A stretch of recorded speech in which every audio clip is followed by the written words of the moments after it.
विराट Thapa sir उहाँ सरहरुसँग चाहिँ कुरा गर्दाखेरि हाम्रो पनि अपर्च्युनिटी चाहिँ आउँछ अब अहिले जब किनभने उहाँहरुको उ चाहिँ भनेको हाइड्रोजन निकालेर डेमोन्स्ट्रेट गर्ने हो एउटा अर्को चाहिँ अब यसलाई चाहिँ केमा लाने त अब हाइड्रोजनबाट हामी मेथेन बनाएर राख्ने स्टोर गर्न सक्छौं अथवा अर्को एउटा पाइलट स्केलमा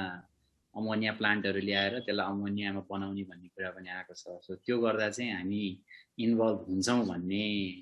विश्वास छ यो वास्तवमा एक्ज्याक्टली म अलिकति राख्न चाहे thank you for the question यो वास्तवमा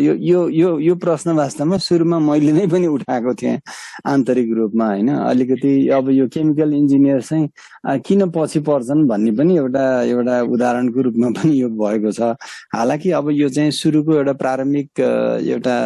अवस्थाको एउटा स्टडी गर्ने रिसर्च गर्ने भन्ने विषय हो अहिले विवेक सरले भन्नुभयो जस्तै यसको अलिकति फर्दर अगाडि बढ्यो पाइलट प्लान्ट बन्यो त्यसपछि अगाडि चाहिँ इकोनोमिक एनालिसिस भइसकेपछि त्यो अनुसार प्रोडक्सनमा जाने उत्पादनमा जाने भन्ने खालको अरु गतिविधि हुँदाखेरि चाहिँ डेफिनेटली केमिकल इन्जिनियर्स इन्भल्भ हुन्छन् तर अब यो चाहिँ त्यही हो अब जुन चाहिँ अलिकति प्रोमिनेन्ट डिपार्टमेन्ट अथवा प्रोमिनेन्ट एउटा फिगरहरु जुन अलरेडी आइसकेका सँग कुराकानी हुँदाखेरि चाहिँ अब त्यसरी अगाडि बढ्छ जसरी अगाडि बढे पनि कमसेकम विषय अगाडि बढ्यो त्यो विषय अगाडि बढिसकेपछि अब केमिकल इन्जिनियरको चाहिँ भोलिका दिनमा स्कोप हुन्छ भन्ने अब मान्यता हामीले राख्नुपर्छ भन्ने मलाई लाग्छ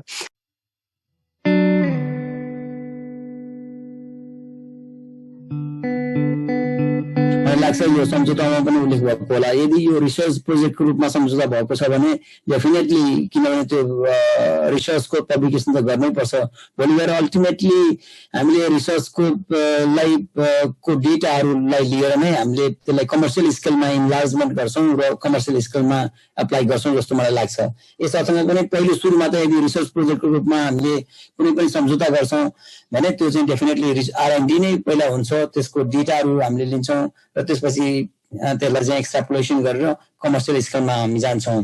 पेपर पब्लिश त गर्नै पर्छ जस्तो लाग्छ मलाई दोस्रो कुरा युरिया प्लान्ट कहिले आउँछ बन्छ भनेर भन्नुभएको छ युरिया प्लान्ट चाहिँ आज बिहान पनि हाम्रो यो च्याट बक्समा चाहिँ कुरा भएको थियो त्यसमा चाहिँ अलिकति छलफल पनि भयो युरिया प्लान्टको विषयमा चाहिँ पहिले नेपाल आयल निगमले पनि केही एउटा अध्ययन गरिसकेको अवस्था छ र लगानी बोर्डले पनि एउटा रिपोर्ट तयार गरेको अवस्था छ र अब अहिलेको